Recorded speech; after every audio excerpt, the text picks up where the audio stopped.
Hello, hello, everyone. Welcome back to another episode of Franchise Your Success. We have Coach Dan with us today. How are you doing, Dan? I'm doing absolutely wonderful. I appreciate being here.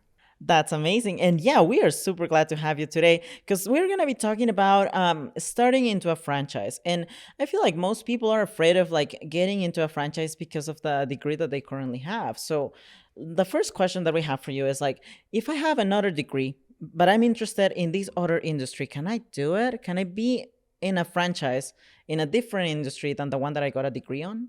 Absolutely. You see it done all the time. I have a good friend, for example, he went into mechanical engineering. He thought he'd get out and do some great things in mechanical engineering, but he ended up getting into business for himself instead.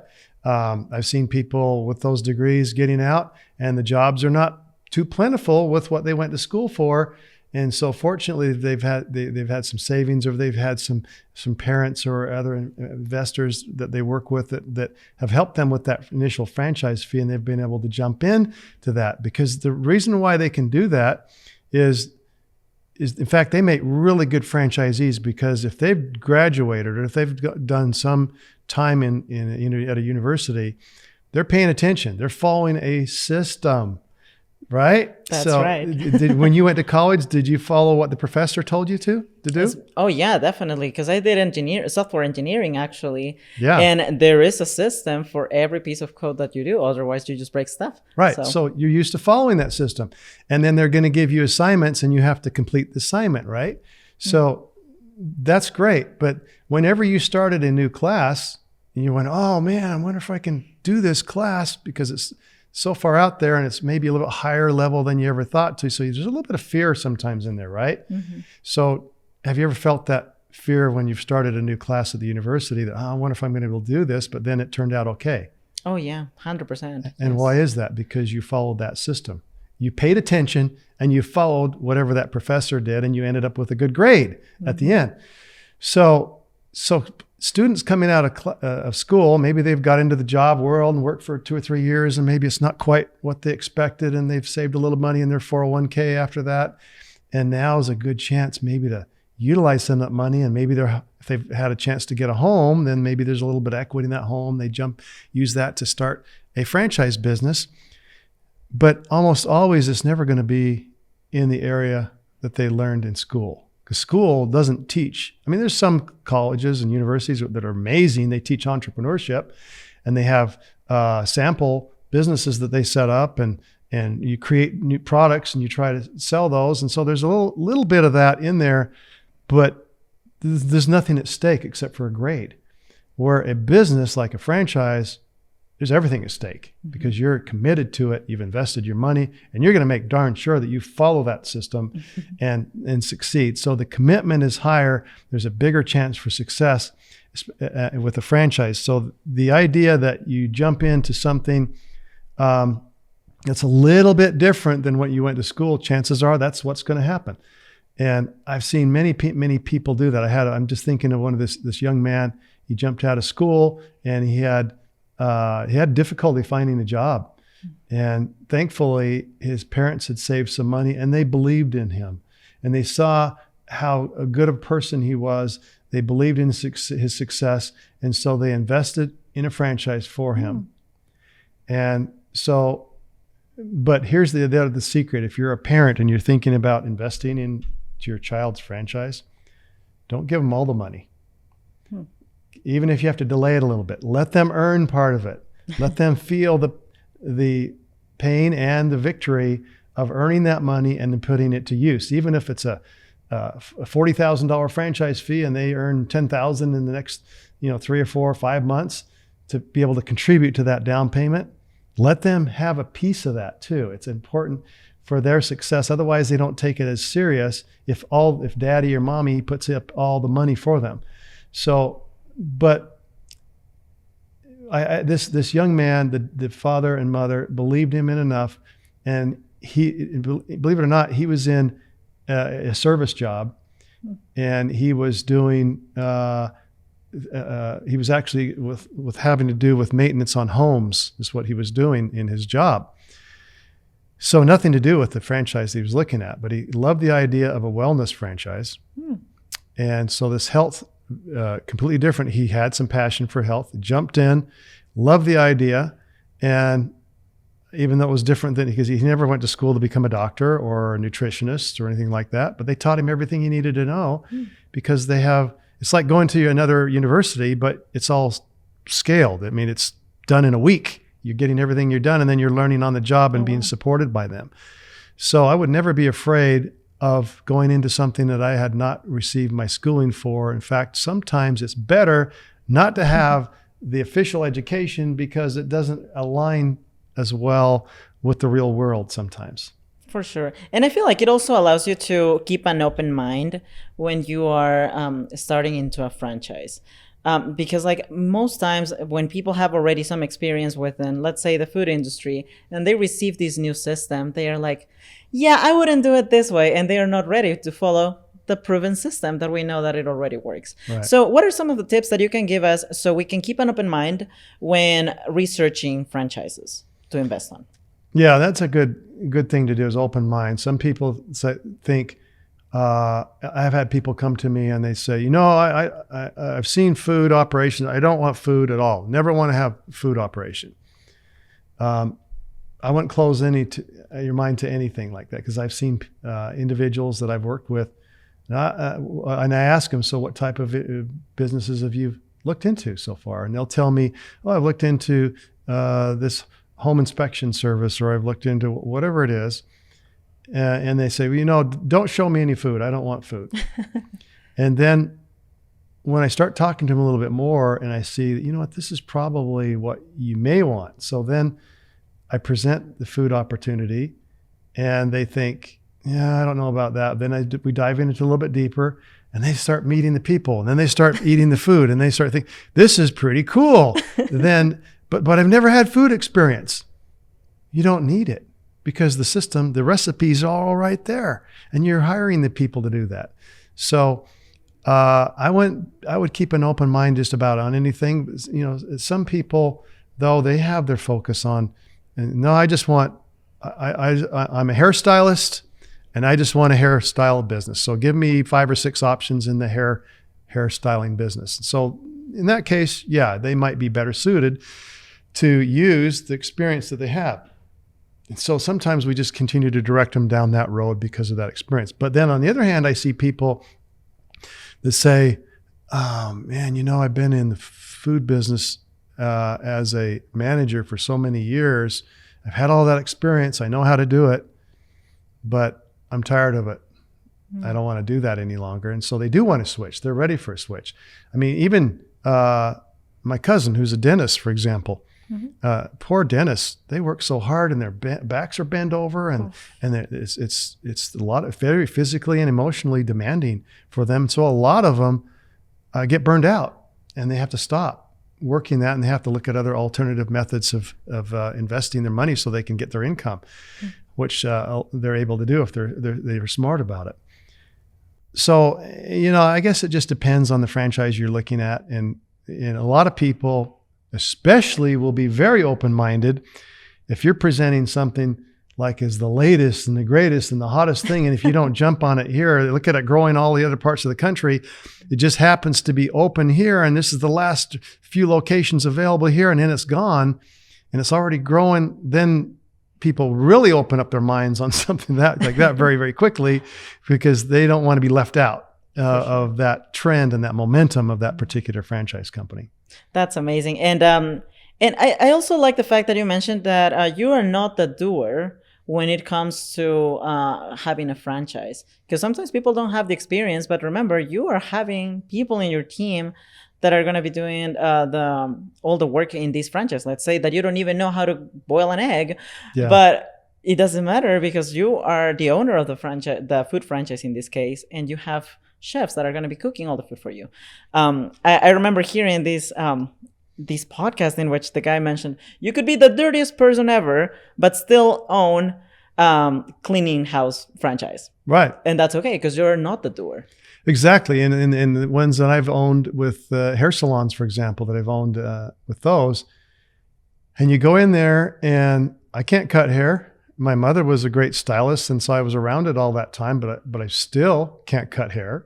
until I've got the training and authorization and license to do so. So you have to hire licensed people to do that. And that's where the money is made. So you're not making any money until the hair is cut or the styled or colored or whatever you're doing with it.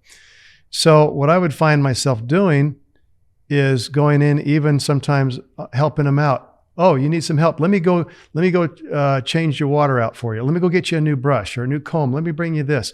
Let me empty your garbage for you. They appreciate that kind of work.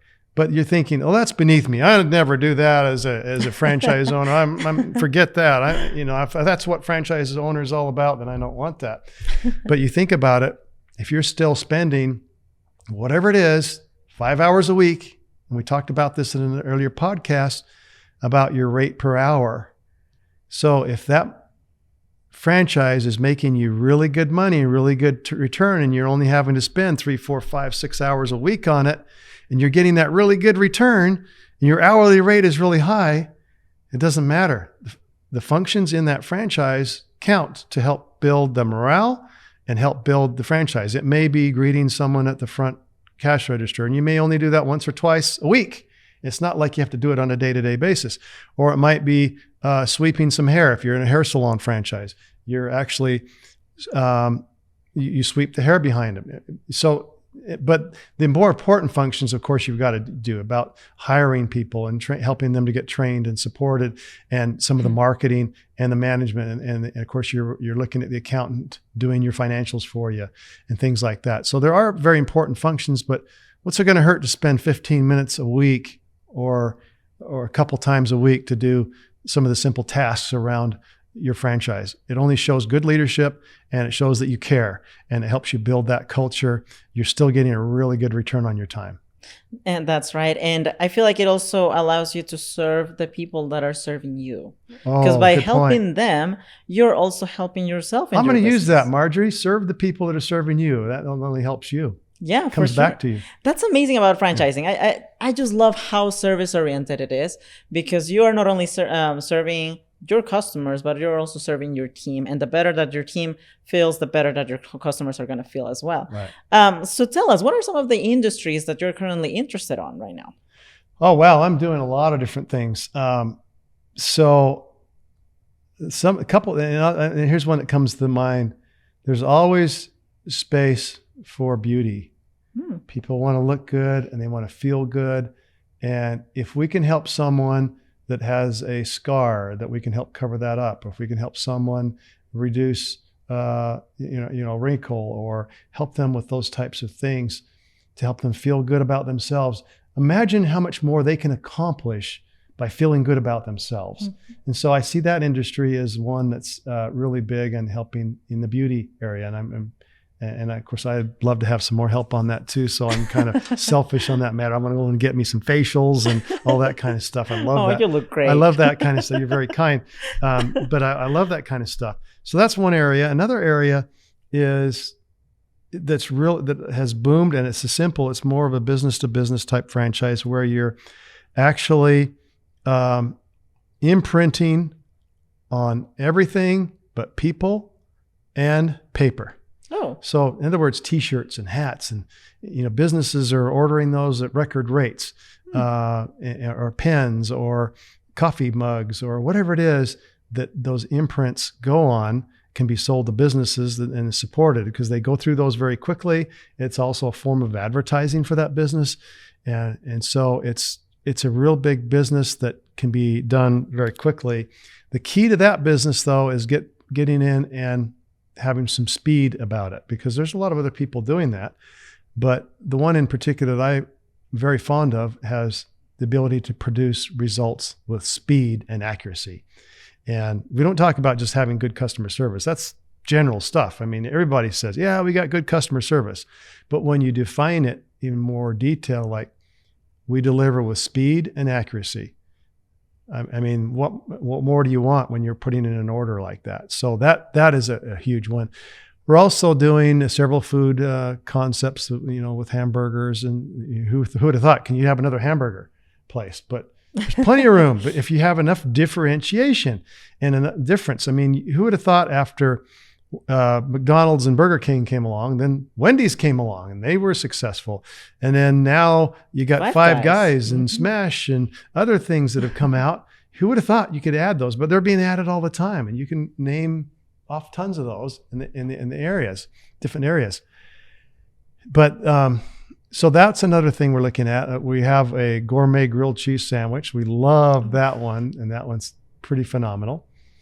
And then, especially in the health and wellness area, we have a new fitness concept that's coming out that's where you can get your workout done in 20 minutes efficiently and producing results rather than have to go spend an hour somewhere. So time is a big of the essence with that one. So that's what we're offering is decreased time with increased results on your fitness side. Another one we have in the industry is in the health and wellness area where we're doing regenerative health. We're helping people actually overcome their bodies, giving them the right modalities so that their bodies can actually heal themselves. And so there's different things like that we're doing with regenerative health. And it's just a lot of fun to see people happy with what we're producing. Yeah, and it's amazing because like I feel like despite all the revenue that you can get on a franchise, the biggest paycheck will always be that smile on your customers. Absolutely. Especially in the medical field. I hadn't thought about like any of the franchises in the medical field because I would always think, oh yeah, hospital is the only place that I can get healthy at. But so tell me more about that medical franchise that you're looking at. How does that work on people? Because you told me that that's for healing them, but how does that work?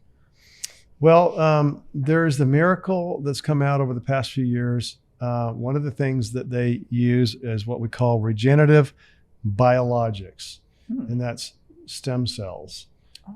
So that allows the body to heal itself by injecting live cells into the body, and these are cells that have come from the leftover placenta or umbilical cord from a live birth. Not the fetus. We don't go there. That's not what we're looking at, but it's the live cells that the FDA allows us to use under certain circumstances to help the body heal. And I've seen injections go into knees and into backs, and I've seen injections go into people's into their mouth to help their eyesight. And I've seen people who are legally blind with basically all they can see is a blur. Receive their eyesight back within 20 minutes. I've seen miracles happen in that area. And that's where health is going. It's regenerative versus degenerative. Degenerative is what we're used to, where we're prescribed medications and things where all it does is mask the symptoms, where now we can go in and analyze what it is and take care of the symptom versus just mask it. That's amazing. And then again, always franchises at the service of the people. It's amazing how franchises have been contributing to us throughout history in general, because back in the days, it was just with the food industry. Now you can see it with services such as like dry cleaning or even healing people and being able to produce those miracles. What are some of the other miracles that you have seen by investing in franchises? Other miracles? Mm-hmm. Well, one of the things that we've seen over the years is we saw a weight loss system. And you've seen a lot of those in different franchise companies out there, and they're doing different things. But we call it more weight release. And a lot of times health is related to weight. And if we can reduce a few pounds off of us and get that body composition more in line with what it should be, our body functions better, especially when it comes to visceral fat inside around our heart and other internal organs. It's cutting off some of that circulation, which allows blockages and other things to occur that we don't want to see. So what happens is when we're able to release some of that weight, and we call it releasing, we don't call it loss, because if you lose weight, what do you do when you lose something? I got to go find it. So mentally you're thinking, I got to go find it. But weight releasing, that system over the past 12 years that I've seen has been so beneficial and so exciting, because people are able to have some good results on the system. And then they come back in, they've lost the weight, they're feeling better than they have in years. They're able to put on their old clothes and buy new wardrobe and feel really good about themselves on that. And they come back in tears, giving you a hug and say, "Thank you for changing my life." Oh. And so there's things like that, not only in regenerative health, but weight releasing and other systems like that just are so rewarding. And trying to do it on your own is difficult because it's a big weight in the weight releasing industry. It's huge and it's tough, unless you have a system and a program to follow. That's for sure. And it's amazing that you are investing, for example, in these medical and wellness franchises, even though you don't have a medical degree, because then again, you don't need the experience to be able to invest into a franchise because there's a system already put in place for you to succeed. Thank you so much, Dan, again. And it definitely gives us the hope that, yes, we can go ahead and invest in any franchise that we feel that it resonates with us, because we will have the support from the team so we can succeed in that business. Thank you so much again. And thank you to our audience, and stay tuned for our next episode. Thank you.